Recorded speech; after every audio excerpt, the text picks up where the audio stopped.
Este es el momento de la conexión al streaming. República Argentina, Colombia, Australia, Venezuela, Ecuador, República Dominicana, El Salvador, México, Nicaragua, Venezuela, y dije México, Costa Rica, Puerto Rico, Ecuador, que no pare la alabanza y la adoración. Algo está ocurriendo aquí en River, maravilloso.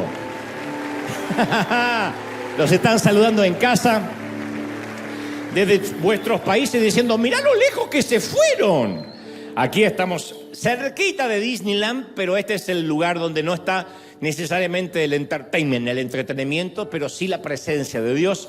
Y eso es maravilloso. Estamos dándole la bienvenida. Buenos días, buenas tardes, buenas noches, porque cambian los usos horarios en distintas partes del mundo. Cambiamos nuestro horario de transmisión por el cambio de horario que hay en la costa oeste, bueno, en todos los Estados Unidos, en toda la Unión Americana, pero es un placer dar la bienvenida a Europa, Asia, América, África, Oceanía y todos los que se suman, que son más de 1 millón y tantos, 1,5 millones de personas, o por lo menos de vistas. O sea, cuando decimos vistas, son familias que están frente a un dispositivo, consumiendo, viendo el contenido, recibiendo el mensaje, y esa es la gran iglesia que además ayuda, que además bendice, que envía su semilla desde todas partes del mundo. Y entonces cuando esas semillas llegan, nosotros hacemos que produzcan fruto, porque una semilla en una caja sigue siendo una semilla, pero cuando cae la tierra y muere, ese grano produce fruto, y es lo que tratamos de hacer siempre. Así que bienvenidos a los que están aquí de la casa desde muy temprano, haciendo fila de las 5 o 6 de la mañana, y a los que están en casa, que no hicieron fila, pero están en la casa y están disfrutando de este momento. Ya hemos cantado, hemos adorado, y ahora es cuando nos conectamos con el resto del mundo. Bueno, lo prometido es deuda. El domingo pasado te conté y les conté que allí en mi Argentina, en la provincia de Buenos Aires, hay una ciudad que fue golpeada por un temporal, donde vamos a ver en momentos como llovió en un día lo que debería haber llovido debería haberse precipitado durante un año. De manera que fue increíble todo lo que sucedió, la gente que perdió toda la ciudad entera. Fue arrasada por el agua, que es tan destructiva el agua como lo puede ser el fuego. No deja nada a su paso porque todo se pudre. Además, la cantidad de muertes, hay cifras oficiales del Estado y hay cifras como todos estos casos extraoficiales, donde todavía no se saben cuántas pérdidas, cuántas víctimas ha causado este temporal. Lo cierto es que, si bien me consta, el Estado y otras fundaciones han llevado su ayuda, nosotros nos movimos muy rápido, y esto le quiero agradecer a todos los voluntarios de allí de Mar del Plata, de Bahía Blanca, a mi querido Leonardo Flota, que es un gran empresario amigo que se movió para conseguir los camiones, para hacer las compras. Obviamente le enviamos los recursos, el dinero, y enviamos una remesa importante para que pudiera al menos colmar 3 camiones, muchas toneladas de comida, de lo más necesario, y ayudar a esta gente que no tiene nada. Se sorprendían que nos acordáramos de una ciudad tan lejana a nosotros a nivel geográfico, pero después dijeron, claro, como dicen siempre, esto es iglesia. La iglesia es que somos hermanos independientemente de la raza, del color, de la etnia, de la geografía, y siempre nos dolemos cuando nuestros hermanos sufren. Entonces, lo prometido es deuda, decía, gracias a todos los que trabajaron, a los voluntarios. Quédense tranquilos los bahienses que esta remesa y esta mercadería está llegando a manos de los que realmente lo necesitan, porque tenían miedo que el gobierno los retenga. No sé por qué la gente desconfía tanto de los políticos. Pero tenían miedo que los políticos los retengan. Dicen, no lo den al municipio, no estoy haciendo un juicio de valores, no digo que lo hagan, pero hay miedo de la gente, por favor, que llegue directo a la gente. Entonces lo hicimos a través de los clubes de barrio. Los clubes de barrio, de fútbol, de soccer, de básquet. Los clubes se comprometen a tener la mercadería y la gente va a buscar a los clubes, de manera que ahí no está la mano política. Que ante la duda no está la mano de ningún político, no hay un proselitismo detrás, no se trata necesariamente de militancia, sino de solidaridad, y en eso fuimos iglesia una vez más. Las imágenes, esto es iglesia, plan de emergencia, Bahía Blanca.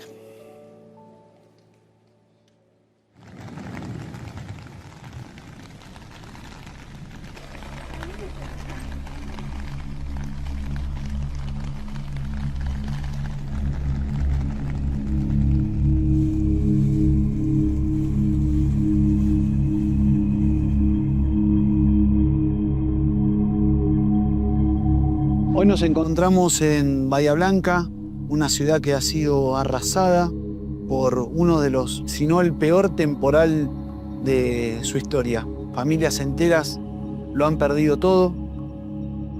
Todo esto es una pérdida muy grande. Hay gente que perdió vida, hay gente que perdió muchos elementos, autos, casas, recuerdos que fueron devastados. Es algo de no creer. Esto no lo vi nunca. Yo tengo 50 años y no lo vi nunca en mi vida. Esto nunca. Es desolador, desolador.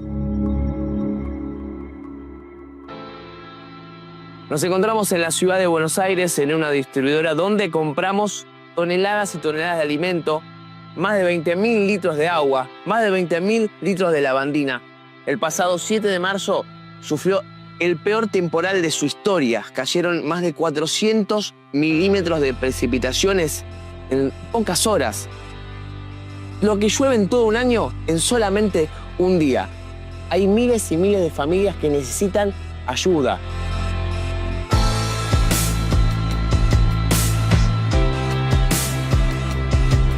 Tenemos también pañales, jabón, detergente, trapos de piso.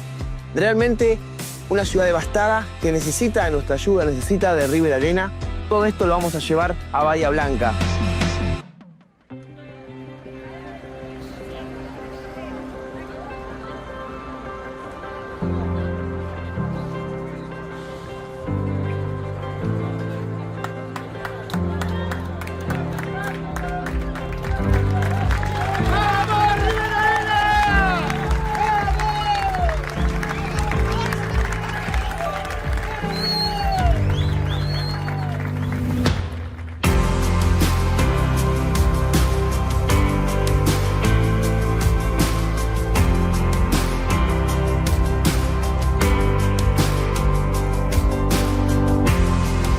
Estamos hoy, la verdad, muy contentos, pero bueno, a la vez se suman sentimientos que he encontrado.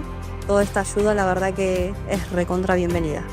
Agradecerle las donaciones que han llegado para solventar todo este horrible momento que estamos pasando acá en la ciudad. Más que nada agradecerle de corazón a todos ustedes lo que están haciendo por toda la mercadería, y es para aplaudirlos de acá hasta dentro de 30 años más. Así que desde ya, muchísimas gracias por todo.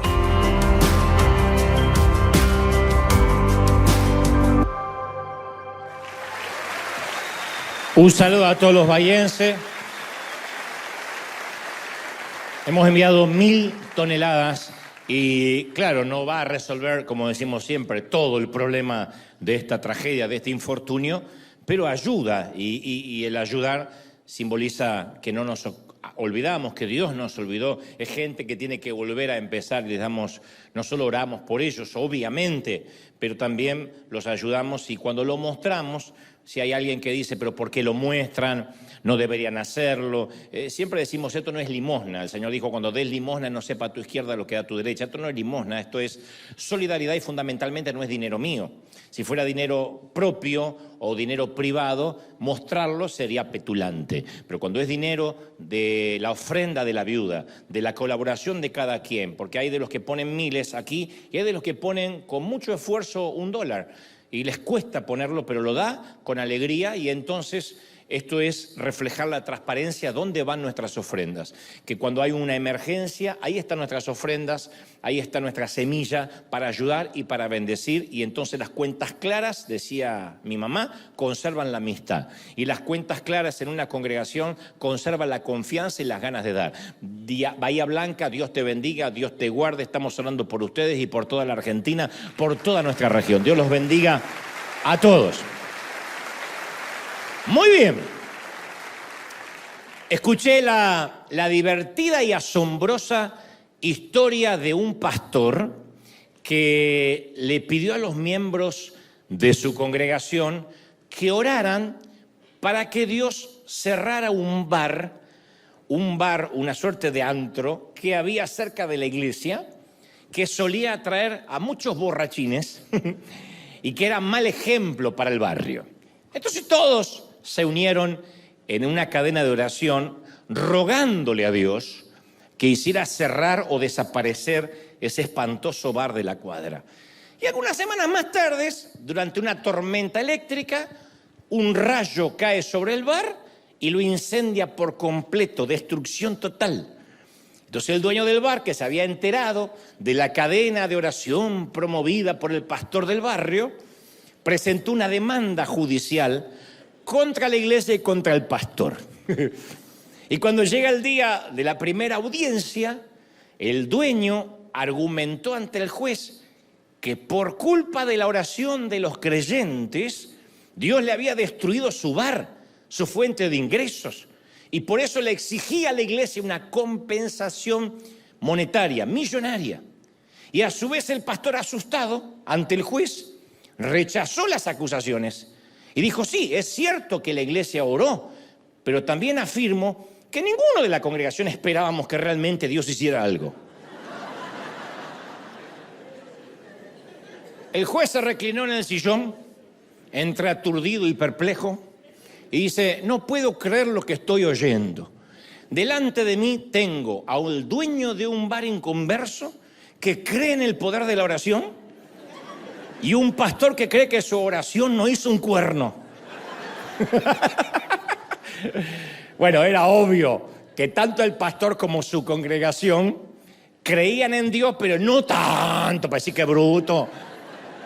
No tanto como para que Dios le respondiera una oración. Creían, pero no para tanto, ¿no es cierto? Yo leí a propósito de esto una encuesta muy seria, de una encuestadora muy confiable, que arrojó que más del 75% de los cristianos, o de los que dicen llamarse cristianos, afirman que creen en Dios, pero también reconocen que en realidad no están seguros de conocerlo. Creen, pero no están seguros de tener una relación íntima con Él. Y yo me refiero, cuando digo a tener una relación, a conocerlo de manera íntima, de verdad. Porque creer en alguien no es lo mismo que conocerlo personalmente. Y hay muchísima gente que se considera cristiana, pero la sola idea de tener una relación íntima con Dios le suena ilusorio, irrealista, quimérico, utópico, o sea, algo imposible de lograr. Es como que la mayoría de nosotros no tuviéramos los sensores necesarios para conectar con el mundo espiritual, y eso de algún modo nos frustra. No lo decimos en voz alta, pero no todos tenemos epifanías o encuentros sobrenaturales o voces audibles de Dios. Y a esa frustración tenemos que agregarle encima el sesgo o el acervo evangélico que siempre comento, que muchos ostentan tener el teléfono rojo de Dios. Cuando uno escucha mensajes de cualquier predicador o de la mayoría, abusan del Dios me habló, Dios me acaba de decir, Dios me mostró que tienes que regalarme tu automóvil, Dios me dijo que tienes que matar a tu suegra. O sea, cosas que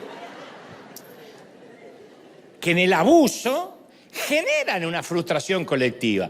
Y la mayoría que escuchamos contar, insisto, esas epifanías y repetir esas frases empíricas, Dios me habló, Dios me dijo, Dios me mostró, no estamos seguros que alguna vez a nosotros Dios nos haya hablado, al menos de una manera tan directa. Decimos, pero ¿por qué a mí Dios no me dijo, Dios no me mostró? Y lo más parecido a un sueño divino fue después de una indigestión que soñé con 4 bestias, pero era de los burritos que me había atragantado, ¿no? Entonces, todo lo que sabemos es que debemos creer en el mundo invisible por fe, por la fe.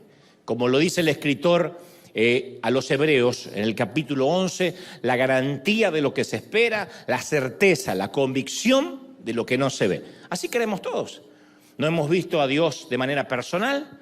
La mayoría creo que nunca ha oído la voz de Dios de manera auditiva, pero por fe creemos en Él. De hecho, se nos cuenta que Moisés se mantuvo firme como si estuviera viendo al invisible.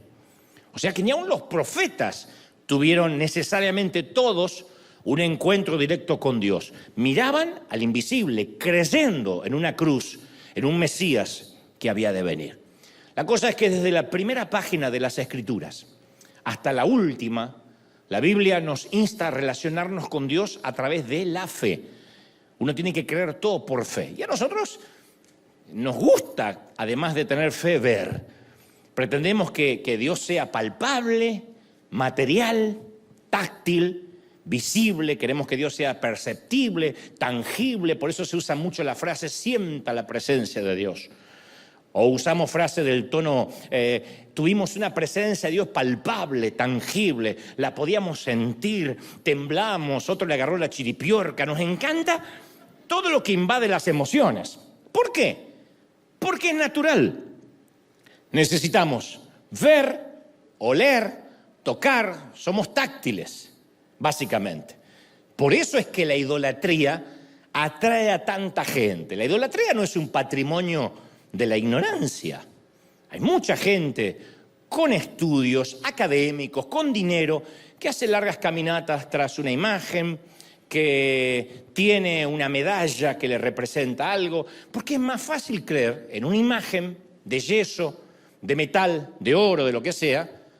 Es más fácil que creer en un Dios que no vemos y que hay que creer por fe, a pesar de que el Señor dice, bienaventurados los que no vieron y creyeron. Pero aquí es cuando quiero hacer una aclaración pertinente. La fe no es patrimonio exclusivo de la abuelita que se va a la basílica a rezar. No es patrimonio exclusivo la fe del pastor, del rabino, del cura, de gente que se conecta con el mundo espiritual y con Dios y por eso necesita hacer uso de la fe. La fe es algo que todo el mundo, cristianos, agnósticos, ateos, seguidores del Real Madrid, usan a diario. Te dice que tendrá que ver lo último. Bueno, pero hasta esa gente tiene fe. Hasta los que siguen a México en el Mundial tienen fe, tienen fe. Todos usan la fe. Y para eso, mientras mejor comprendamos cómo funciona nuestra mente, mejor vamos a ver de manera clara cómo todo lo que hacemos en el día, todos aquí, aún los que dicen, yo tengo poca fe, a mí me cuesta creer en Dios. Bueno, yo te voy a demostrar en los siguientes minutos cómo todo lo que hacemos de manera cotidiana u ordinaria exige y demanda un claro acto de fe.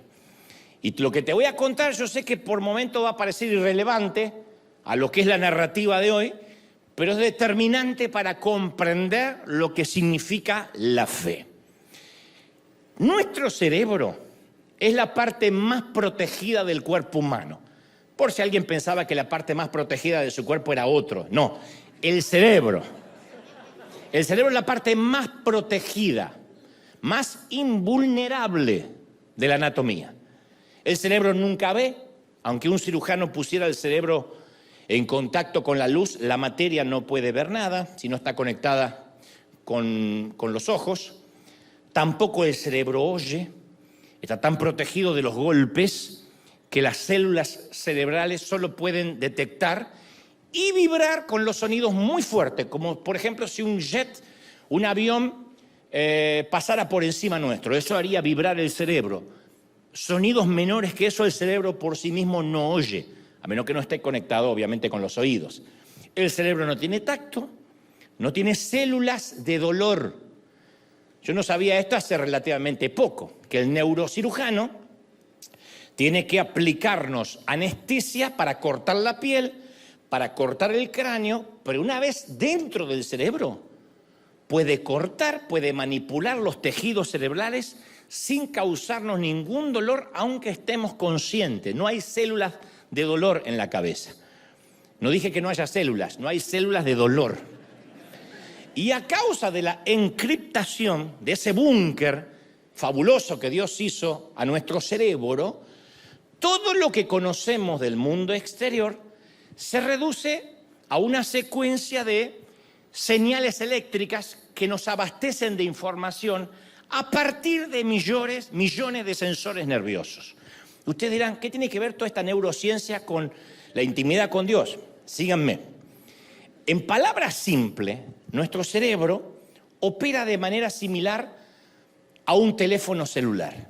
Por ejemplo, alguien nos habla del otro lado y hay un paquete de códigos digitales que transforman esas ondas sonoras en forma de vibraciones, las difunden por el aire para que terminen produciendo un sonido audible a nuestro oído. Y por eso conocemos que es la voz de mamá quien nos está hablando. Bueno, de la tuya, la mamá, si me habla la mía que está muerta, me voy a pegar un gran susto. Pero reconocemos la voz porque hay un paquete digital que transforma esas ondas, insisto, en algo que yo pueda entender, lo decodifica, es un algoritmo que decodifica la voz.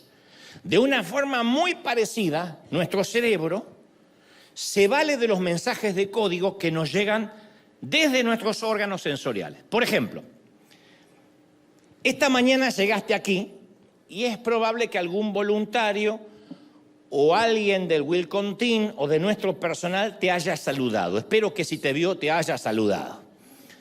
Si no, alguien va a perder su empleo, pero espero que te hayan saludado. Supongamos que apenas al entrar te saludó Guillermo, uno de nuestros pastores, Guillermo Furlong, y también líder de los Ujieres, de los voluntarios.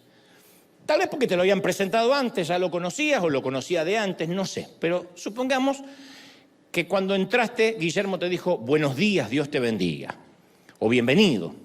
Entonces las células receptoras de sonido de tus oídos detectaron la frecuencia de la voz de Guillermo cuando te dijo buenos días. Las 130 millones de células receptoras que pensaste que no se despertaron esta mañana, pero se despertaron, esas 130 células que tiene tu ojo humano, te informó de manera inmediata, le informó a tu cerebro sobre la contextura física de Guillermo, el color de sus ojos, la ceja, la nariz y hasta si tiene la barba colorada más larga que el domingo pasado. Para los que no lo conocen, tiene una barba colorada. Es como Moisés, pero como que se quemó de más.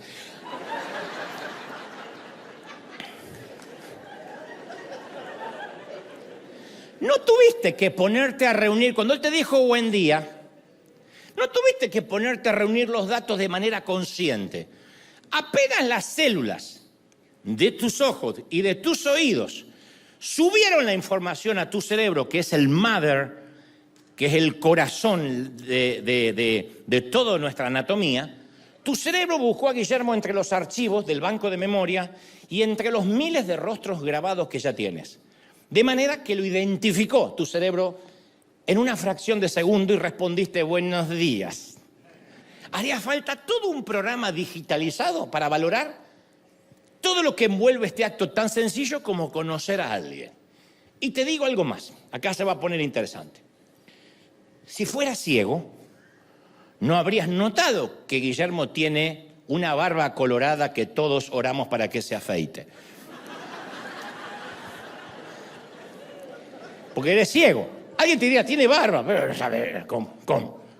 Si fueses sordo, no habrías podido captar su tono de voz. Habrías visto que te dice, pero no tiene voz para ti. Sin embargo, acá viene lo interesante. El cerebro es tan ingenioso que se las arregla para rellenar los espacios vacíos. Y en el caso que fuera ciego, tu cerebro le asignaría a Guillermo un rostro. Tal vez porque puedes preguntar y cómo es su contextura, o si no preguntas te lo imaginas, como sucedía con nuestros padres cuando escuchaban las radionovelas e imaginaban cómo serían los actores que le ponían voz. El cerebro le asigna un rostro a Guillermo, porque nunca los pudiste ver. Si fueras sordo, tu cerebro le asignaría un tono de voz. El gran compositor Beethoven, él decía que podía escuchar toda una sinfonía en su cabeza a pesar de tener una sordera total, pero él podía escuchar la sinfonía. Menciono toda esta información anatómica para ilustrar el hecho que nuestro conocimiento de las personas siempre implica un acto de fe que complete los espacios vacíos. No es necesario ser sordo o ciego para que nuestro cerebro complete los espacios vacíos de quien no conocemos en totalidad. Aunque el disco rígido de nuestro cerebro haya almacenado un archivo de todos nuestros conocidos y amigos, nunca va a reunir el cerebro todos los datos que realmente se necesitan para decir conozco a alguien profundamente. Yo hace algunos años descubrí que uno de mis mejores amigos llevaba una doble vida. Se suponía que yo era mi amigo, que yo era su amigo, nunca me contó. Cuando digo doble vida no es que por la noche se ponía el traje de Batman y salía a combatir el crimen, ¿no? Y el padre de una muchacha que también creía conocer había estado abusando de ella durante años.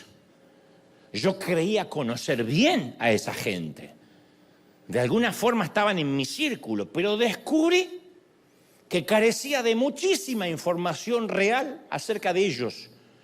Entonces, todas las relaciones humanas están basadas sobre una plataforma de incertidumbre.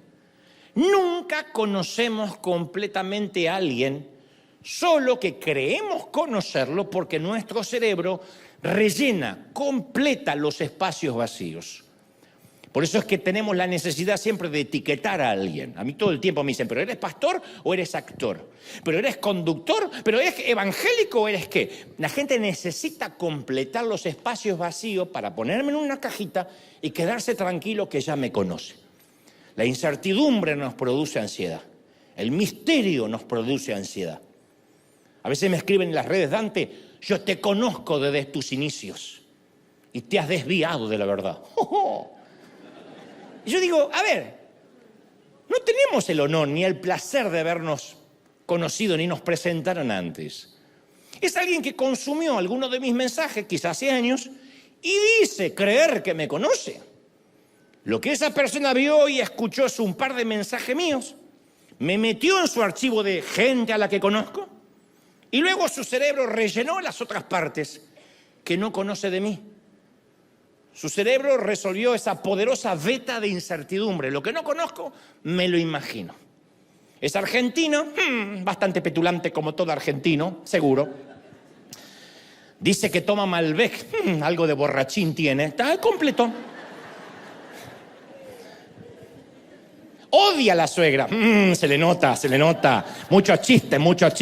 Y va completando lo que no conoce.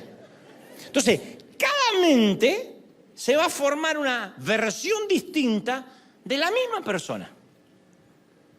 Pensemos en los autores de los 4 evangelios, Mateo, Marcos, Lucas y Juan, los 4 evangelistas. Testigos oculares, pero cada uno del Señor, pero cada uno se sintió impresionado por aspectos distintos de la personalidad de Jesús.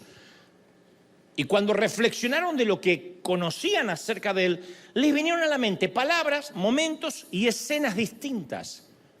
Son coincidentales los 4 libros, pero cada uno, si prestamos atención, presenta a Jesús con un filtro diferente. A uno le llamó la atención algo que el otro no menciona, y cuando no lo menciona y lo omite es porque no le llamó tanto la atención eso, sino otra cosa de Jesús. Pensemos en los 12 discípulos. Todos siguieron a Jesús durante 3 años.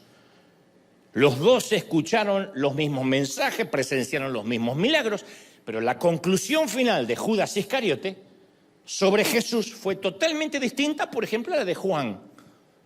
Misma persona, distinto filtro. Se ha ido gente alguna vez de River diciendo, quiero poner una congregación, quiero tener mi propio ministerio, no haré un juicio de valores respecto a eso, porque quizás, tal vez Dios se lo mostró. Mi pregunta es, ¿no aprendió nada? Sin embargo, otro quizás sí aprendió otras cosas de nuestra manera de ser, de nuestra forma de trabajar, pero puede haber alguien que sea ciego emocional en distintas áreas y que tenga una óptica diferente de quien debería aprender. O sea, de la misma persona pueden haber distintas ópticas. Es más, un fariseo llamado Saulo de Tarso pensaba que conocía bien quién era Jesús. ¿Por qué? Porque su cerebro había rellenado los espacios vacíos. Dijo, este Jesús es un timador más de los tantos mesías que están surgiendo y pululando a diario. Hasta que tuvo un encuentro personal, Saulo, con Jesús resucitado y cambió radicalmente su opinión acerca de quién era realmente Jesús. Entonces, conocer a otra persona es algo muy complejo y siempre exige un acto de fe, porque jamás nuestros sentidos nos van a proporcionar una representación completa de la otra persona. Voy a ir más a fondo. ni siquiera podrías afirmar que conoces plenamente a tu cónyuge o a tu pareja. Que los conozcas en calzones o sin calzones no te hace conocerlo. Quita esa imagen mental. Porque tu cónyuge, al igual que tú, orbita en 3 círculos. La vida pública, que es la que todos vemos, que para consumo general. La vida privada, que esa sí la conoces. Pero después tienes la vida íntima, que no es ni la pública ni la privada, en la cual te aseguro que jamás tendrás un acceso total y absoluto. Es la vida íntima. Cómo se relaciona con Dios, cómo ora, la intimidad de Él en el baño, lo que sea que esté pensando en el lugar más recóndito de su cerebro. Tú puedes aprender mucho de mí a base de observarme y escucharme. De ahí que me dicen, yo te conozco, Dante, hace muchos años. Sin embargo, siempre va a existir una parte mía que va a ser inaccesible. Mi verdadero yo siempre va a estar envuelto en misterio. Y tu verdadero tú también siempre va a estar encriptado. Lo que pasa es que uno dice, yo lo conozco.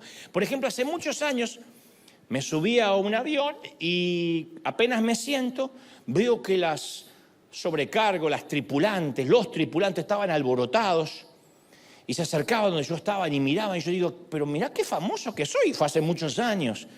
Alboroté la tripulación, dije, bueno, en algún momento, antes de dormir, me voy a firmar autógrafos. Y después miro así y me di cuenta que estaba Leonardo DiCaprio sentado al lado, con un gorrito así, recién salido del Titanic. Y claro, como estaba tan cerca de mí, yo no veía, yo pensaba que me estaba mirando a mí, no era Leo. Obviamente nunca crucé una sola palabra con Leo, pero estaba ahí, yo podía ver lo que estaba y en un momento cuando el vuelo ya estuvo a altura crucero, yo recliné mi asiento, él hizo lo propio, así que puedo contar que dormí con Leonardo DiCaprio, aunque eso suena feo. Suena espantoso. Finalmente lo confesó Dante Gebel.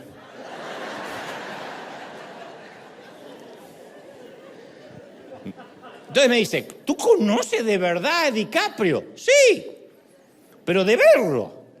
¿Qué sé yo lo que piensa como él? Y lo que es peor, si alguna vez se encuentran en una alfombra roja con DiCaprio y le preguntan sobre ese vuelo y sobre mí, no tiene la más remota idea. Nunca supo quién era yo. Pero yo puedo alegar, yo conozco a DiCaprio. Por eso digo, aun cuando decimos yo conozco, no habla de intimidad necesariamente, de que conozco su vida privada y mucho menos su vida íntima.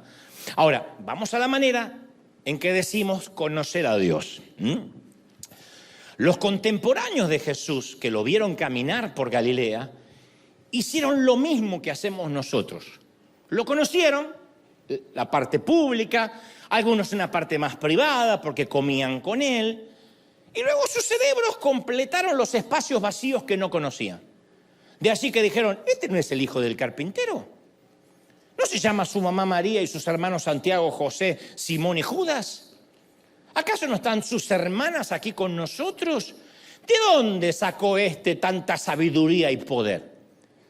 ¿Por qué se hicieron esas preguntas? Porque están diciendo lo que conocían de Jesús. Y ahora tenían el proceso de completar los espacios vacíos. Si es el hijo del carpintero, ¿cómo hace milagros? ¿Cómo transformó el agua en vino si es el hermano de las chicas que conocemos? Yo fui novio de una de las hermanas de Jesús. Es mi cuñado. Y resulta que resucitó un muerto. Ahí es cuando nuestro cerebro empieza a tratar de completar lo que no entendemos. Jesús dijo que después de su muerte lo íbamos a conocer, pero de un modo diferente. No a través del proceso normal de un cerebro que trata de darle una imagen y una voz, sino a través de una revelación interna que de hecho excluye al cerebro. En Juan 15:26 expresó el Señor, cuando venga el Consolador, que yo les enviaré de parte del Padre, el Espíritu de verdad, que procede del Padre, Él testificará agrego, dentro nuestro, dentro mío, dentro tuyo, Él testificará acerca de mí, dice el Señor. Y cuando venga el Espíritu de verdad, ese Espíritu, Él también los guiará, funcionará o fungirá como GPS, los guiará a toda verdad. Entonces, todas las criaturas tienen una forma de relacionarse en el ambiente que las rodea, con el ambiente. Leía que los murciélagos detectan los insectos por el sonido, son ciegos, pero no por eso se mueren de hambre. Las anguilas aturden a su presa con electricidad. Las palomas siguen su rumbo de acuerdo a los campos magnéticos que hay en sus picos o en su cerebro. Los perros pueden olfatear aromas que no están a nuestro alcance humano. Y nosotros nos relacionamos con Dios y necesitamos hacerlo únicamente, según Jesús, a través del Espíritu y no de una manera cerebral. ¿Estoy siendo claro hasta ahí, sí o no? Para entender a Jesús es a través del Espíritu, para conocerlos a través del Espíritu. De una manera cerebral, nuestro cerebro le va a quedar dar una imagen. Vamos a pensar que Jesús es ese Jesús famélico que nos mostró Hollywood. O por ahí nos gusta el Jesús que colgaba en una cruz, en una catedral católica cuando éramos chicos. Y cada vez que le oramos, nuestro cerebro trata de buscarle una imagen y vemos a un Jesús que dice, sí, ¿qué día tengo frío? Y pensamos que Jesús acaba de bajarse de la cruz, pobrecito. Porque nuestro cerebro trata de darle una imagen o una voz. Jesús dice, no es la manera. Para conocerme a mí, para conocer al Padre, van a ser a través del Espíritu. No se preocupen que voy a ser más claro ahora. Si lo hacemos de manera cerebral, vamos a rellenar los datos que nos faltan con información falsa o en base a lo que es peor, a nuestro sistema de creencias. Hay gente que cree que Dios es un policía cósmico esperando que se equivoque para fulminarlo con un rayo. Otros creen que Dios es un viejito senil que está perdiendo de a poco la memoria y que no sabe lo que nos dijo el día de ayer, que ya se olvidó. Eso es porque el cerebro va rellenando lo que no conocemos con imágenes falsas. Por eso Pablo dijo en la primera carta a los Corintios, primera de Corintios 2:14, el que no tiene el Espíritu no acepta lo que procede del Espíritu de Dios, porque para él es una locura. No puede entenderlo porque hay que discernirlo espiritualmente. ¿Hasta ahí me siguen, sí o no?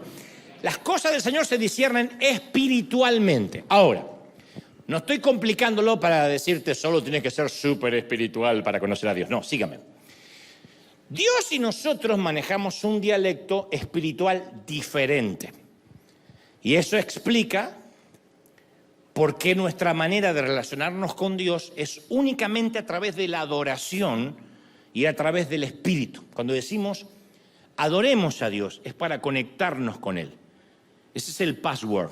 La adoración es lo que nos conecta con Él, a través del Espíritu, no hay otra forma. No podemos conectarnos con Dios a través de una tabla Ouija, no podemos conectarnos con Dios a través de las cartas, ni a través de las galletitas de Panda, ni a través que nos lean las manos, a ver qué me dice Dios, a ver qué me dice. Una vez escuché una historia de un gitano que decía, yo te leo las manos y en tus líneas puedo ver todo lo que está en tu futuro. Entonces el Señor dice, bueno, a ver qué dice, a ver qué me dice. Y el gitano dice, uy, impresionante lo que veo ahí. Millones de dólares. Tú vas a cobrar millones de dólares. Impresionante. Tú vas a ser millonario. Uy, veo tus cuentas bancarias rebosando. Ok, gracias. ¿Cuánto le debo? Y dice, bueno, esto sale 50 euros. Saque de ahí.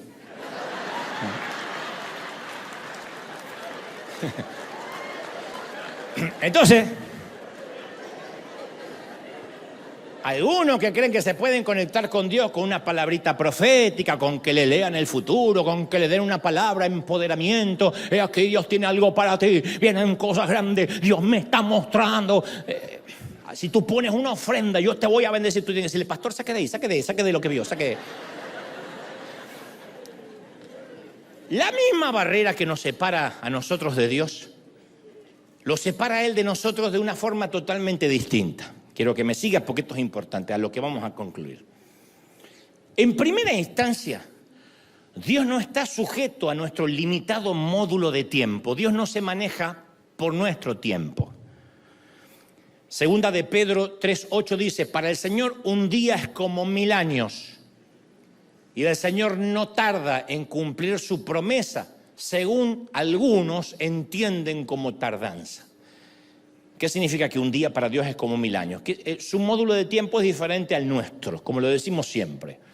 Hay cosas que hasta van a ocurrir después en la eternidad y nosotros estamos apresurados a que sucedan ahora porque tenemos otro tiempo, otra ansiedad. En segundo lugar, como Dios tampoco está limitado a un cuerpo, Él existe en todos los lugares al mismo tiempo, o sea, es omnipresente. Y en el Antiguo Testamento, antes de Jesús, en la antigua dispensación de la gracia, cada vez que Dios quería manifestarse a nuestro mundo y comunicarse con un humano, tenía que limitarse a nuestro tiempo y espacio. Moisés escuchó a Dios en medio de una zarza que nunca terminaba de consumirse. Y para eso Dios tuvo que limitarse a una zarza en el desierto de Sinaí, o sea, un lugar geográfico. O sea que no apareció Dios a la misma vez vía satélite en China, en América Latina, y había varias zarzas a la vez. Fue una zarza en un sitio. Incluso para enviar a su hijo al mundo, lo tuvo que hacer circunscrito a una provincia lejana de Palestina. Jesús no nació en todos lados a la vez, fue un sitio. Lo que trato de decir es que para que Dios interrumpiera en nuestro mundo y pudiera relacionarse de una manera en que los humanos podamos comprender, se tuvo que someter a nuestras reglas de tiempo y espacio. Te doy un ejemplo sencillo para ilustrar esto que acabo de decir, para que no se complique demasiado la cosa. Imagínate que los humanos logramos interpretar por completo el lenguaje de los delfines. Los delfines tienen cierto lenguaje que los humanos no tratamos todavía de decodificarlo, pero no lo sabemos en totalidad. Pero imagina que sí, logramos entender qué se dicen los delfines.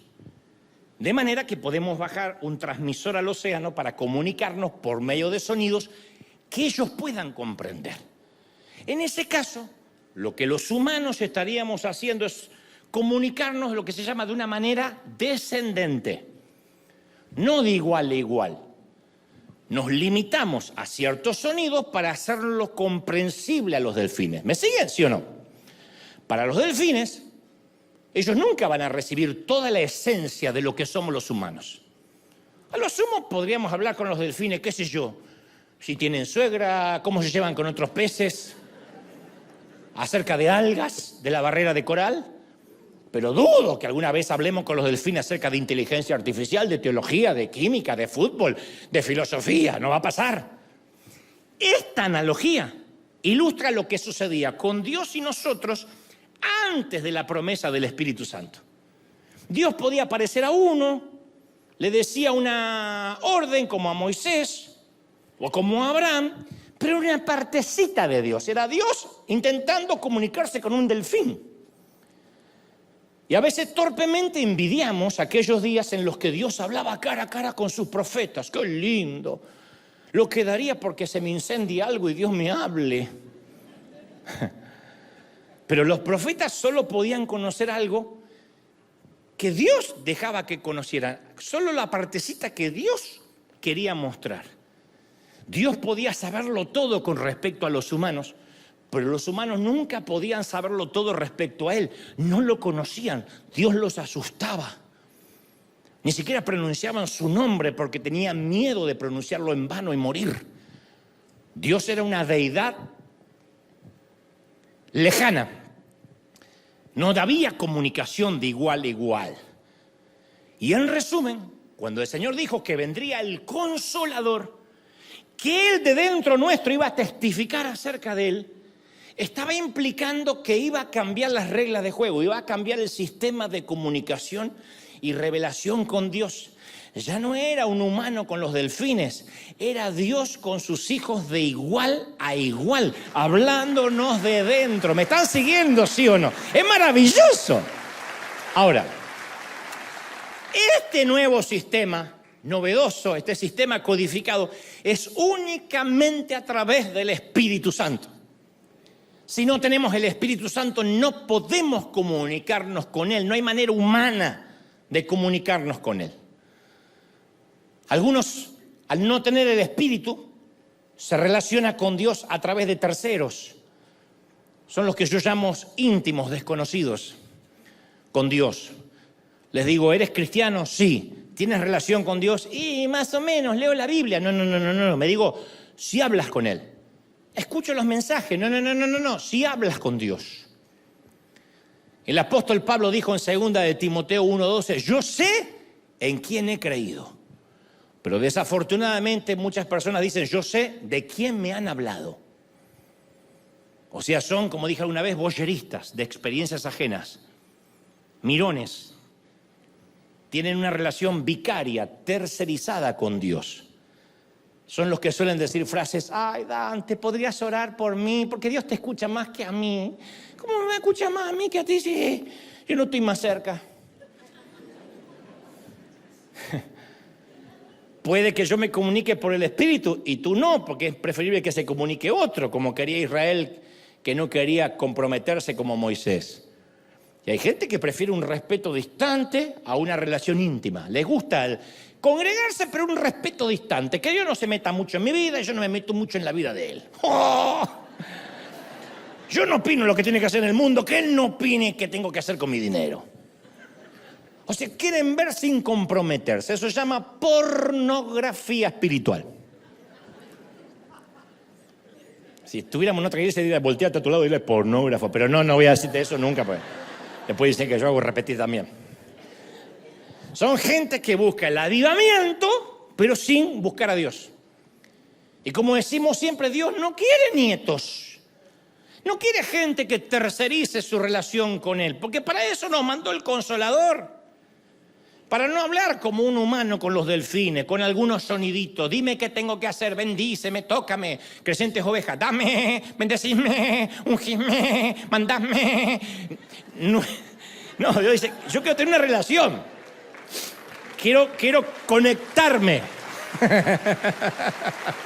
Ahora, Dios no es un donante anónimo de bendiciones.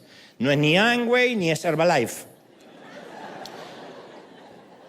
El reino de Dios no es un banco de esperma, lo diré otra vez, no es un banco de esperma donde vamos a buscar las bendiciones congeladas. Por si alguien no sabe, en los bancos de esperma hay bendiciones congeladas. Y algunos tienen esa relación con Dios. Padre, reclamo esta bendición, reclamo esta bendición, y quieren llevarse el frasquito. Y no, el reino de Dios no es un banco de esperma de bendiciones donde el donante es anónimo. Porque eso es lo bueno de un banco de esperma. El donante es anónimo, no es que va a venir alguien reclamando.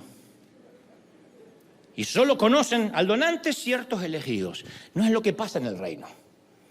Y hay mucha gente que quiere la bendición de Dios sin comprometerse con el dador de las bendiciones. Insisto, voyeristas, mirones. La iglesia tiene que dejar de parecer una madre soltera. La gente se cansó de entrar a nuestros templos y notar que no hay un padre presente. O que hay unos pequeños hombrecitos que se adueñaron de la franquicia y dicen, esto es lo que Dios tiene para ti, esto es lo que Dios me dijo que te diga. ¿Y el Padre cuándo nos habla? Si yo me pongo en Mesías, o me agarra el síndrome mesiánico de que yo solo sé lo que Dios tiene para tu vida, puedo manipularte, sacarte dinero, timarte. Son iglesias que se parecen a madres solteras. El padre no está, solo dejó las bendiciones congeladas para que la gente venga el domingo, pase al altar y se lleve el frasquito. No funciona así. Sin relación no hay bendición. Sin comunión no hay bendición. Sin conocerlo no habrá ningún tipo de bendición. No lo habrá. Te están timando. Es la relación con el Espíritu, es la relación con Dios lo que provoca la bendición.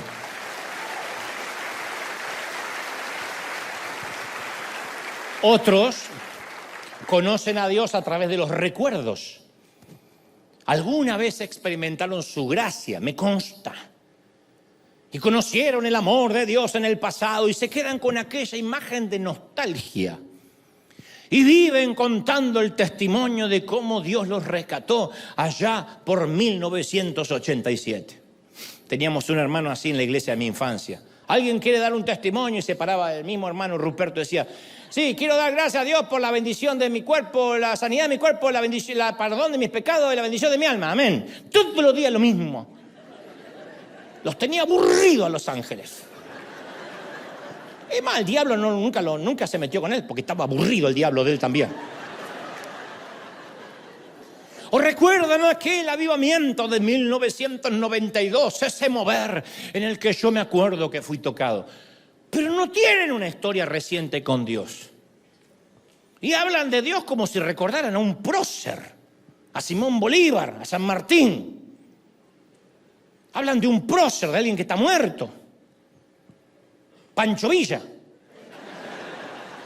Yo hace poco me topé con un viejo amigo de mi adolescencia. De hecho, vino aquí. Hace 40 años atrás éramos inseparables. Salíamos a parrandear, compartíamos cenas, hasta novias compartíamos. Estoy hablando que teníamos 17, 18 años. Yo creí que nos conocíamos tanto y después, con el pasar de la vida, perdimos contacto. Y cuando nos volvimos a ver, tratamos de recordar gente en común. Los dos habíamos perdido contacto con la gente en común y me costó conectar a aquel adolescente con este hombre y creo que a él le pasó lo mismo. Yo no soy aquel adolescente. Conocí a esa persona hace años, pero no puedo decir que lo conozco ahora. La vida nos ha cambiado a ambos. Y algunos alegan de que Dios es el mismo ayer, hoy y por lo siempre, y haberlo conocido hace 30 años es igual que haber hablado ayer. Y no, cuando habla de que Él no cambia, habla de su carácter, de sus principios. Pero ¿cómo Él no va a cambiar la relación a medida que nos vamos conociendo? Claro que la relación cambia. Y si yo me quedé con una relación arcaica, vieja, fosilizada de hace años atrás, lo más probable es que sea otra vez un íntimo desconocido. Digo que soy cristiano, pero no lo conozco en realidad, lo conocí hace 20 años. Después están los que dicen conocer a Dios porque conocen la Biblia. Conocen todas las escrituras, le pueden encontrar cualquier libro, cualquier versículo en cuestión de segundos porque ellos guardan la sana doctrina y saben exactamente todo lo que dice aquí. Cómo reconocer a esa gente no por su capacidad académica, sino porque suele andar merodeando y controlando vidas ajenas, porque ellos saben lo que le agrada a Dios y lo que no le agrada a Dios. Dios se lo dijo a todos ellos, acá. No porque hablaron con el Señor, sino porque leyeron todo. Ellos creen saber a quién Dios se va a llevar al cielo y a quién Dios enviará directo al infierno. Lo saben. Ellos tienen la lista.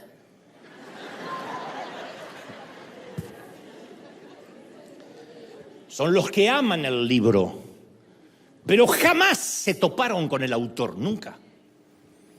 Aman el libro, pero no quieren saber nada en relacionarse con el inspirador del libro. Y cuando el apóstol Pablo le escribe su carta a los Gálatas, que obviamente estaba en Galacia, lo que hoy es Turquía, ellos habían experimentado al Dios real y viviente, pero luego cayeron en la trampa de la letra, del legalismo. Conocían a Dios, pero no lo suficiente como para evitar que los absorbiera una vida basada en la ley, en lugar del amor. Y en Gálatas 4:8 Pablo escribe: antes, cuando ustedes no conocían a Dios, eran esclavos de lo que en realidad no son dioses. Pero ahora que conocen a Dios, dice Pablo, o más bien que Dios los conoce a ustedes, ¿cómo es que quieren regresar a esos principios ineficaces y sin valor? ¿Quieren volver a ser esclavo de ellos? No estaba desmereciendo las Escrituras, ni en ese caso los libros, el Pentateuco. No estaba desmereciendo la palabra inspirada, sino que estaba diciendo: la letra mata, el espíritu vivifica. Si ustedes se aprendan de memoria lo que dijo un autor, pero no quieren tener relación con el autor, en realidad no están conociendo al que lo escribió. Yo escribí uno de mis primeros libros, se llama El Código del Campeón. Lo escribí hace 27 años. Y hay gente que me dice: yo leí tu libro. Y esa parte que escribiste en la segunda página me encantó. Yo no tengo la menor idea de lo que me está hablando. Pasaron 27 años. Pero él se compró el libro ayer.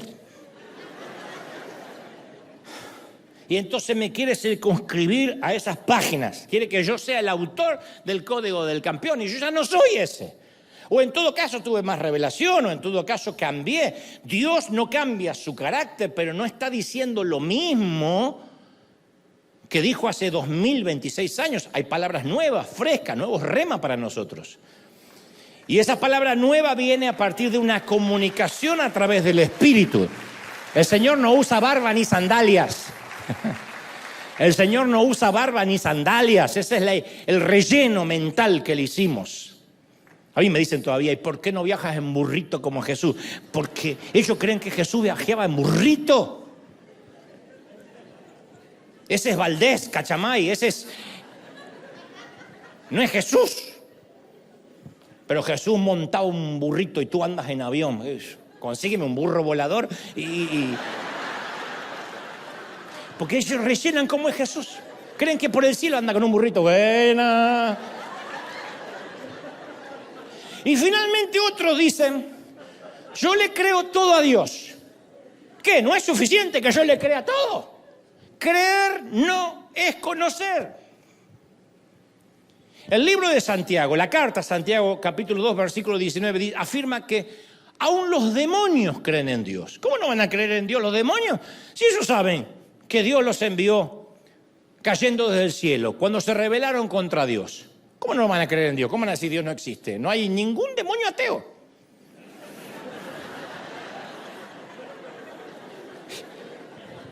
El diablo es ateo. ¿Cómo va a ser ateo? El diablo es creyente.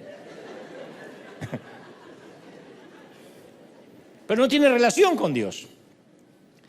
Dice que los demonios tiemblan. Creen en Él y tiemblan. ¿Por qué temblarían si creen?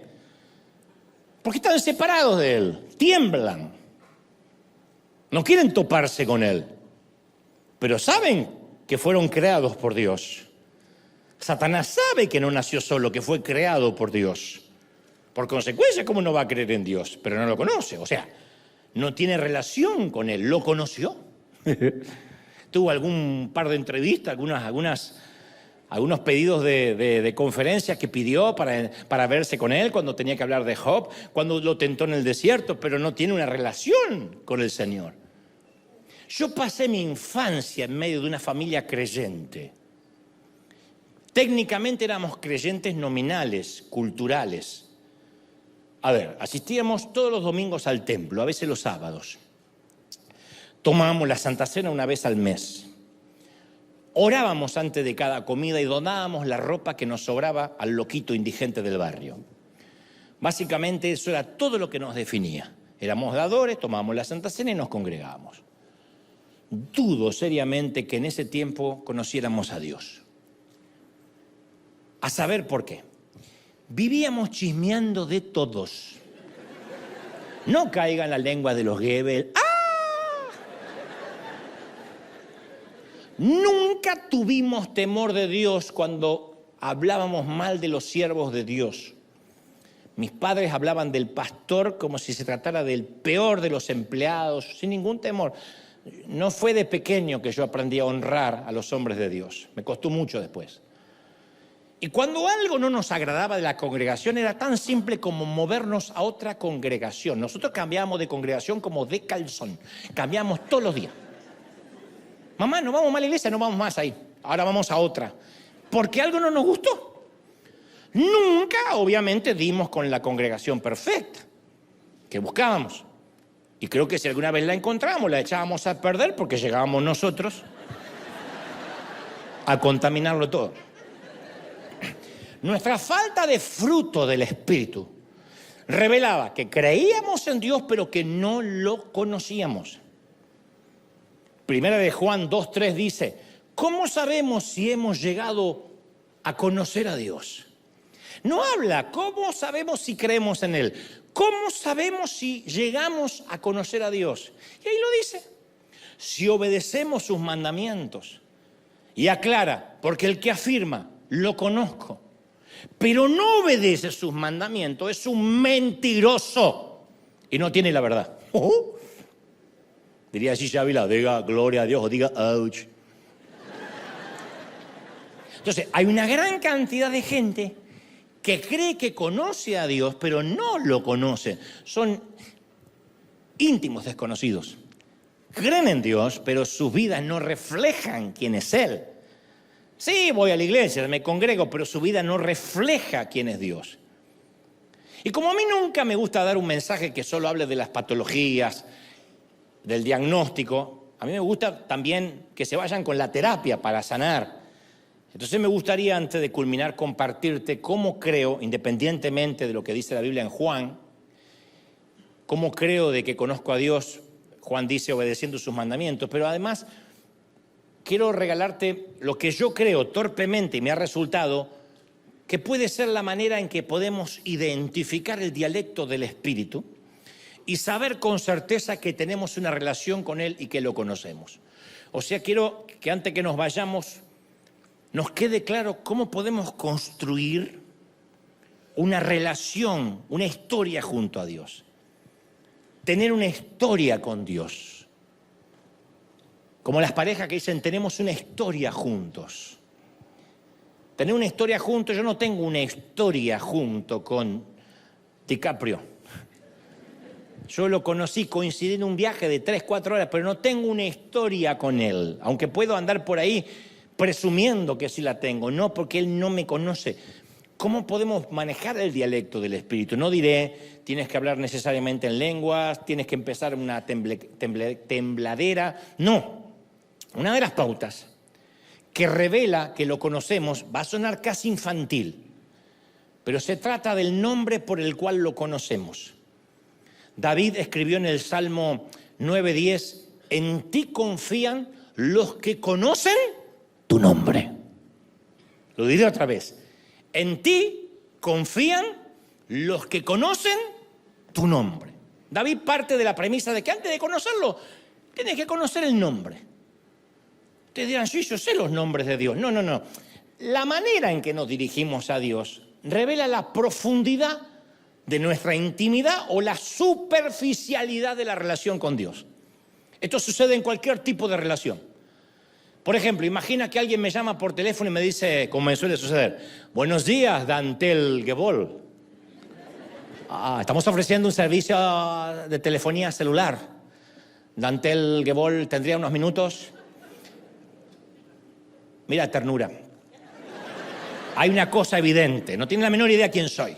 Agarraste la lista de clientes y sé que no sabes quién soy porque no sabes pronunciar ni mi nombre ni mi apellido, por más que me hayas dicho gracias por su fidelidad de 30 años con AT&T. No tienes la menor idea quién soy. ¿Qué fidelidad con AT&T si no sabe mi nombre?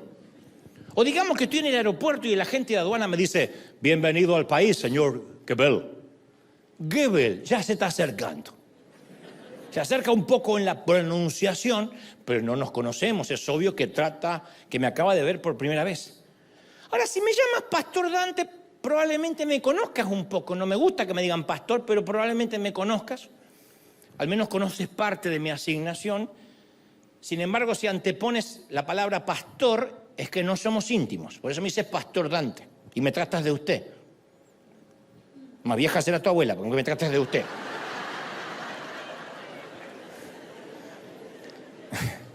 Si me llamas solo Dante y me tuteas, me haces sentir joven y me conoces mejor. Así me llaman mis amigos, Dante, los más cercanos. No obstante, si me llamas flaco, flaco significa que eres mi amigo hace mucho tiempo, al menos desde hace 20 años. Y de hecho hasta puede significar que tengamos una historia y que juraste no contarla, aunque te torturen. El nombre siempre revela el grado de intimidad. Entonces, ¿cómo lo llamamos a Dios? ¿El barbudo de arriba? Como decía el borrachito de la iglesia de mi infancia, todas las navidades decía, brindo por el niño Jesús. No podía procesar que Jesús ya no era un niño, para él era chiquito. Pero don Ibarrola, le decía a mi papá, Jesús ya no es un niño, ¿cómo que no? Si lo acabo de ver en el pesebre.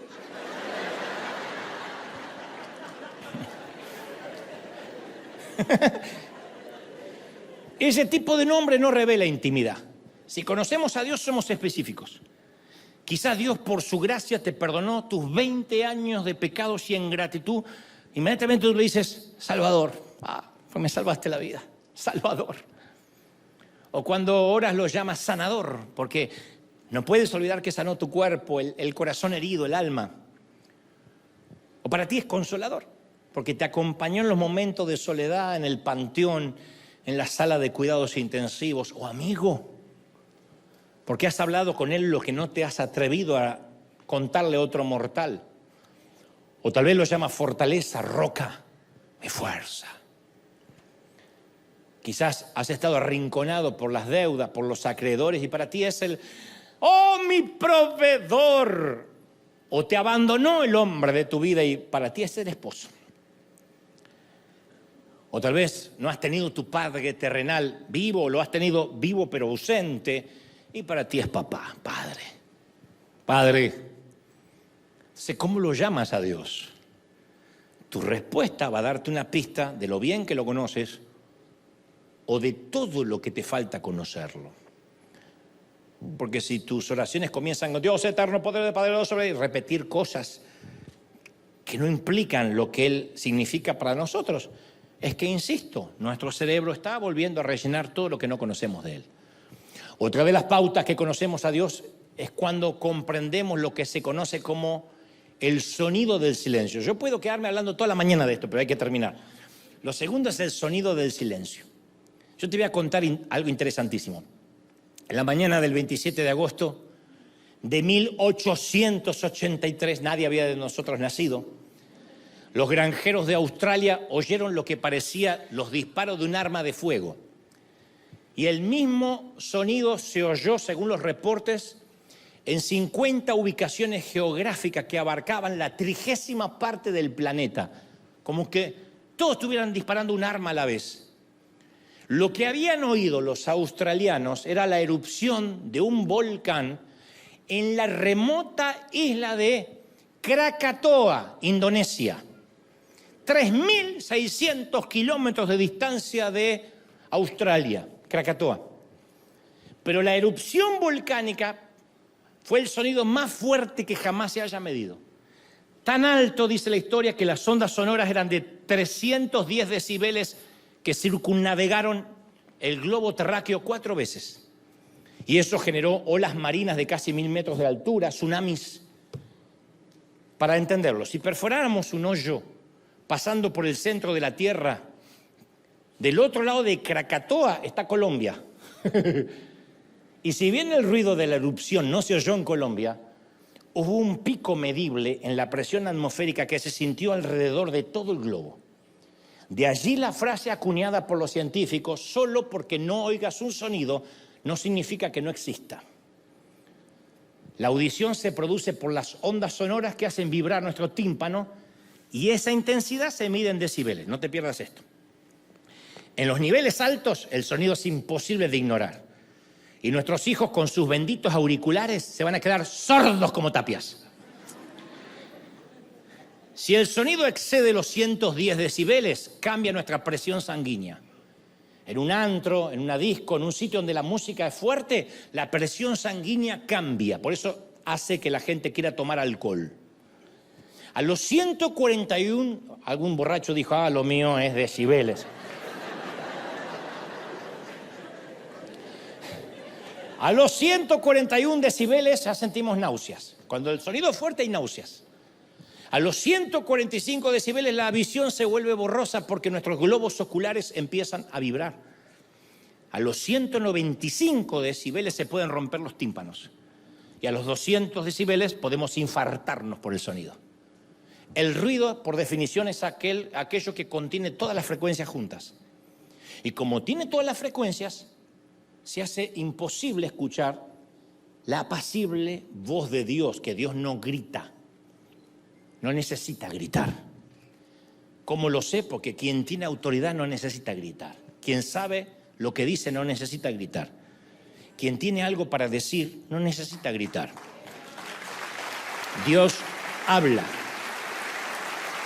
Entonces, puede que el ruido que nos rodea sea el mayor impedimento de nuestro crecimiento espiritual. ¿Qué hay en el otro extremo del ruido? El susurro, que mide 15 decibeles. El susurro. Este mide un poquito más porque tengo micrófono. Primera de Reyes 19:11 relata la manera en que Dios decidió comunicarse con Elías. Dice, como heraldo del Señor vino un viento recio, tan violento que partió las montañas e hizo añico las rocas, pero Dios no estaba en el viento. Después del viento hubo un terremoto, pero el Señor tampoco estaba en el terremoto.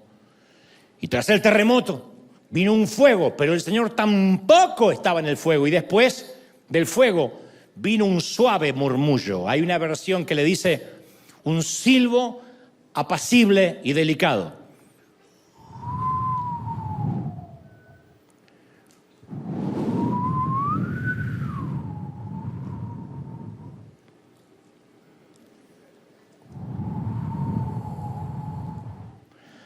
La traducción actual dice el delicado sonido del silencio.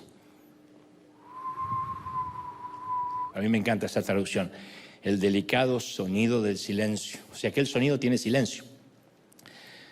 Nosotros solemos descartar los fenómenos naturales que precedieron al murmullo porque Dios no estaba en ellos, pero caramba que lograron captar la atención de Elías. Dios tiene su propia voz y no teme usarla, pero cuando quiere que lo oigamos, cuando lo que tiene para decirnos es demasiado importante, suele hablarnos como un susurro, justo por encima del umbral absoluto de la audición. Yo estaba leyendo que el salón más silencioso del mundo es una cámara anecoica en Minneapolis, Minnesota. Los muros de concreto tienen un grosor de 30 centímetros y un recubrimiento acústico de fibra de vidrio de 90 centímetros. Y es el único lugar en el mundo que absorbe el 99,99% del sonido. Y el ruido de fondo mide menos 9,4 decibeles. Y cuando te metes en esa cámara anecoica, escucha el sonido de tus latidos cardíacos. La gente escucha la sangre circulando y el aire entrando y saliendo de los pulmones. Hay gente que se vuelve loca cuando está allí. Es el sonido del silencio. Yo conocí un sitio similar, mucho más cerca que Minnesota, en el campus de la Catedral de Cristal, que de paso todavía existe, lo pueden conocer. Es un campus católico, pero esto que te voy a contar está ahí. Hay una torre de oración que parece un campanario y cuyo interior está recubierto con piedras que componían el interior del templo de Salomón. Eso fue una idea del doctor Schuller. Es un cubículo chiquitito, así redondo, recubierto de piedras como el ónice, zafiro, jaspe, no la nuestra que canta, sino la piedra, ágata, tiene cornalina, crisólito, topacio, jacinto, amatista, todas esas piedras, ¿no? Y yo amaba llevar a mis invitados a hacer un tour por el campus y meterlos en esa torre de oración. Era una parada obligada, no por las piedras, sino por el sonido del silencio. El arquitecto y el ingeniero se pusieron de acuerdo para construir una suerte de cono acústico en donde te puedes arrodillar y en el otro extremo alguien puede apenas susurrar y tú lo sientes dentro de tu cerebro. Yo lo hacía arrodillar, no le decía nada. A mis invitados le digo, arrodíllate ahí. Yo me ponía del otro extremo y susurraba, irás al infierno por hablar mal de Dante. Por tocar a mi hijo Dante te morirás. Se espantaban, así, ¡ah! Lo oían dentro de la cabeza. A veces le decía que era yo y a veces no, que sufra. Y si queremos oír el corazón de Dios, la clave es el silencio. Los salmistas no tenían una cámara anecoica donde refugiarse, pero se refugiaban en Dios mismo. Ellos se referían a Dios como su refugio, su fortaleza. Decían, al abrigo del Altísimo, a la sombra del Omnipotente.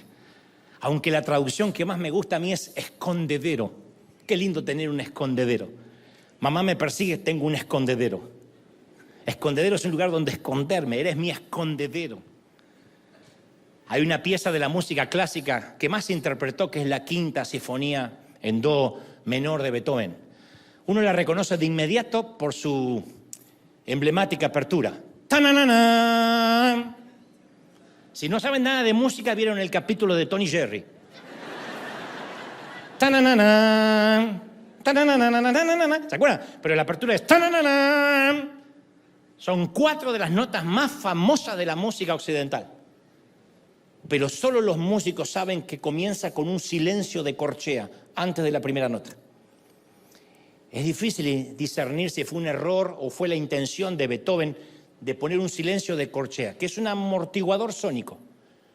Cuando un concierto está por comenzar, siempre hay ruido en el ambiente. Conversaciones, gente que busca su asiento, los que miran videitos en el celular. Y algo de silencio antes de una sinfonía limpia los oídos. Silencio de corchea. Lo que primero que vamos a escuchar es ¡tananana! Pero antes de eso hay un silencio de corchea que hacen los músicos. Es un silencio que antecede una gran sinfonía. Lo mismo es válido para nuestro diálogo con Dios. Dios va a hablarnos cuando hagamos un silencio de corchea al principio y al final de cada día. Dios no va a hablarnos cuando lo último que miramos fue Netflix. Cuando lo primero que hacemos a la mañana es ¿dónde está ese café? No lo encuentro. ¡Levántate que te voy a reventar a golpe! Dios no va a hablarnos. No hay silencio de corchea. El silencio es ordenar nuestros pensamientos. Y aquí es donde hace sentido lo que decía Pablo en 1 Corintios 2:14. El que no tiene espíritu no acepta lo que procede del espíritu, porque para él es locura. Porque hay que discernirlo espiritualmente. A Dios no se lo conoce cerebralmente. Claro, para el que no oye la música, el que baila es un loco. Yo creo que si alguien de nuestros abuelos se levantara de la tumba y ve la gente que va hablando sola por la calle, se vuelve a morir. Hasta que alguien le explique que van hablando por teléfono. ¿Te pasa de encontrarte con gente que te dice, ¿todo bien? ¿Todo lindo? ¿Todo bien? Sí, a mí también me va bien. Está hablando con otro.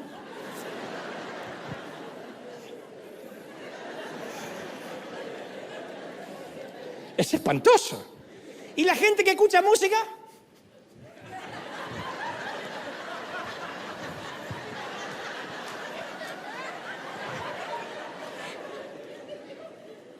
Para el que no escucha la música, el que baila es un loco. Es un adagio válido para quienes caminamos según el tambor de Dios.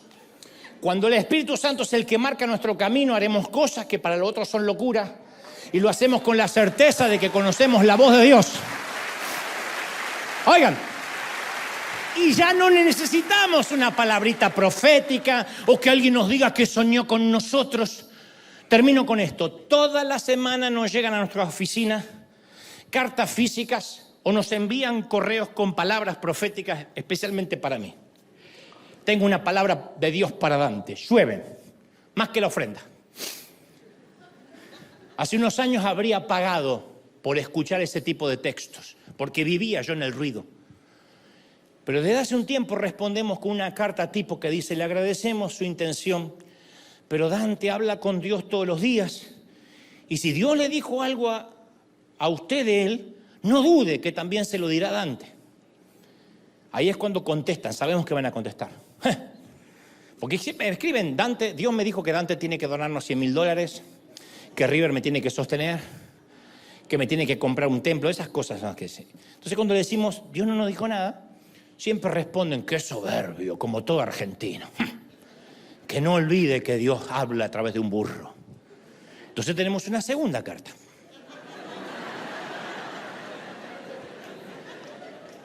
Mi querido hermano, no menospreciamos su ministerio de burro. Pero le recordamos que Dios se vio obligado a usar un burro para hablar con su profeta cuando éste no quiso obedecerlo. Que si este fuera el caso, no dude que aquí en River ya tenemos infinidad de burros. No es nada personal, es para hacerle entender, ¿no? Entonces, no necesitamos procesar a Dios a través de nuestro cerebro y correr el riesgo de llenar los espacios vacíos con nuestra imaginación. de lo que creemos que es Dios, y menos necesitamos que alguien nos diga lo que Dios, tengo esto para ti. No estoy en contra de los profetas, lo que digo es que el Señor ya nos habló, nos quiere hablar, está celoso de que siempre estamos buscando un adivino o alguien que nos lea las manos.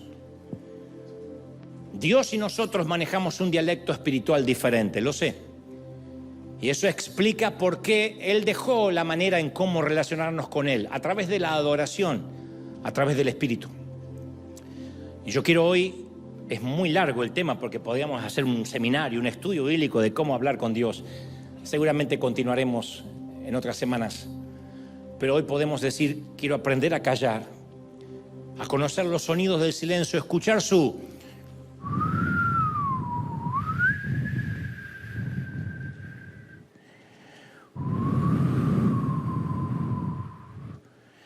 Y después vino un viento huracanado, y después un terremoto y un fuego, hasta que llegó el suave murmullo. Y cuando uno siente ese murmullo, aplica el silencio de corchea antes de la sinfonía, y al final uno sabe que seguirá luchando con nuestra vida mediocre, con la falta de crecimiento, pero ya hay algo que tenemos a favor, ya no somos íntimos desconocidos. Habremos experimentado el delicado sonido del silencio, que significa que conocer hasta es mucho más importante que creer. Y hoy quiero que nos vayamos diciendo, quiero conocerte. A lo mejor nos hace falta callarnos un poco. A lo mejor nos hace falta dejar de imaginarnos cómo es Dios y decir, Señor, revélame con tu espíritu cómo eres. Quiero conocerte más, así como tú me conoces a mí. ¿No es maravilloso? Vamos, vamos, vamos, vamos.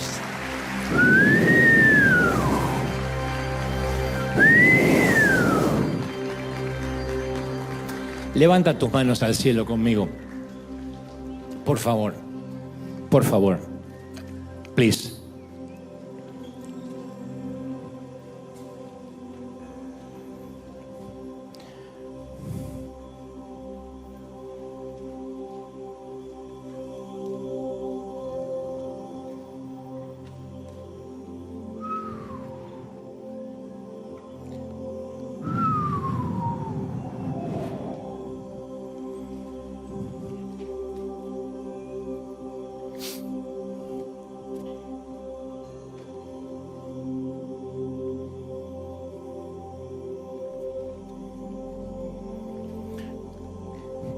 Quizás Dios no estaba ni en el fuego, ni en el terremoto, ni en el viento, porque lo que quería era que entendiéramos que Él es celoso de nuestra atención y desea que se apaguen todos los ruidos, todas las frecuencias, para comenzar a comunicarnos. Y los evangélicos somos muy gritones, lo cual no está mal. También es una expresión histriónica de lo que sentimos. Pero a veces la quietud, el silencio nos empiezan a sanar el alma. Cuando uno medita, cuando dice, Señor, mira mi corazón, ya no sé qué decir.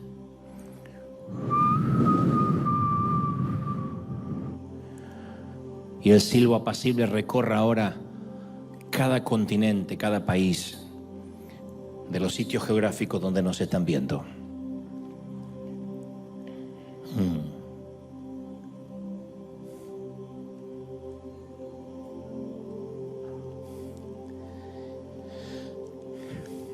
Y ahora te invito a llamarlo por el nombre con el cual más identificas a tu Creador. Salvador, Padre, amigo, esposo, cuidador, roca, fortaleza, proveedor. Te amo, Señor. Toca, Padre, más.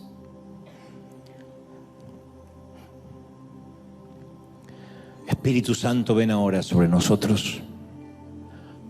Bautiza a los que no lo tienen. Recibe.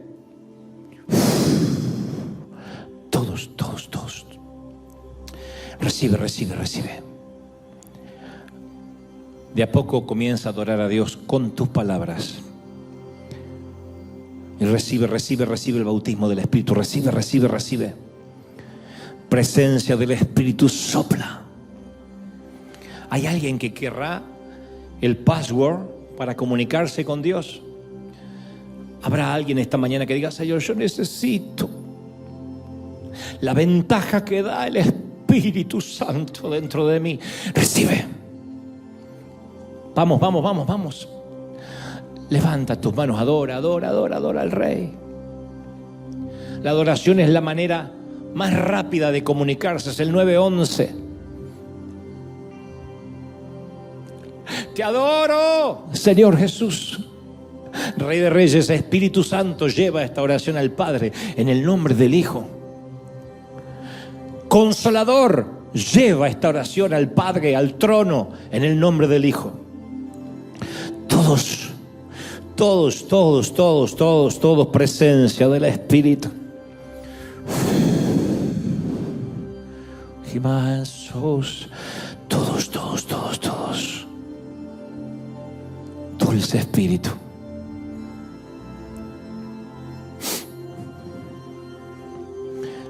Levanta tu mano, adora, adora, adora conmigo, adora, adora, adora. Yo te ruego, Señor, que a cada uno que hoy ha escuchado tu palabra, comience en él una sed, un hambre por tu presencia como nunca antes, un hambre por tu gloria como nunca antes. Presencia del Espíritu, sopla, sopla, sopla. Ahí está, ahí está, ahí está. He hablado lo que el Espíritu Santo me dijo que te dijera, creo. Pero sé que Él traerá convicción a tu alma, a tu corazón. Gracias, Señor.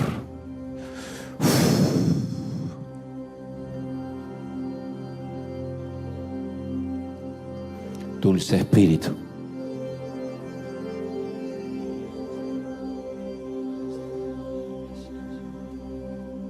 Gimansos.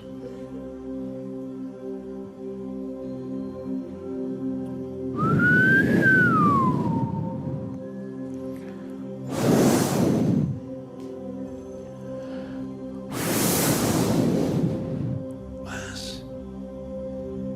Todos.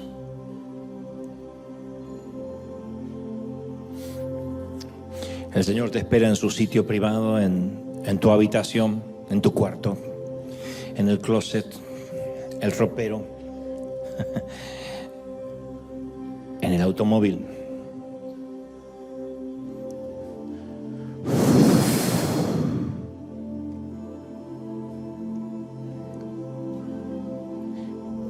Que te hablará Dios, te va a hablar, te doy mi palabra. Pero ven, ya estamos en la frecuencia, casi. El Espíritu Santo es como Internet, siempre está transmitiendo, siempre. Internet nunca se apaga, en teoría. Somos nosotros que a través del Wi-Fi nos conectamos. Las ondas radiales y televisivas ahora están sobre nosotros, solamente que no estamos sintonizados en el canal. Pero ahora estamos sintonizándonos en la ola del Espíritu, sintonizándonos al Espíritu Santo. Una doble porción de tu Espíritu sopla sobre nosotros. Imparte más de tu gloria, más. Presencia del Espíritu sopla. De los 4 puntos cardinales. Pueden sentir ese murmullo, un viento, pero que viene de otra parte. La gloria del Espíritu tocándonos, momento a momento, minuto a minuto. Padre, despido a estos tus hijos en favor, en bendición, con sus manos repletas de una palabra que estoy convencido de quedar en nuestros corazones. Ata, dice el Señor, ata estas palabras a tu cuello, escríbelas en las tablas de tu corazón, imprímelas en tu frente, en los portales de tus puertas y tus ventanas. He aquí, escondedero es Dios, refugio es Dios, Padre fuerte es nuestro Dios. Te exaltamos, Dios. Te bendecimos y nos vamos llenos, bendecidos para bendecir. Amén, amén y amén. ¡Hey! Ese aplauso al Rey de Reyes, Señor de Señores. Vamos, vamos, vamos, vamos, vamos. Pueden sentir la gloria del Señor. ¿Cuántos dicen Él está en casa? Va más, más, más, más. La gloria de Dios está hoy aquí. Bendito eres. ¡Hey! ¡Hey! Es la gloria del Espíritu llenándolo todo. Qué pena, tenemos que irnos. Chao, hasta el domingo que viene. Bendecido para bendecir.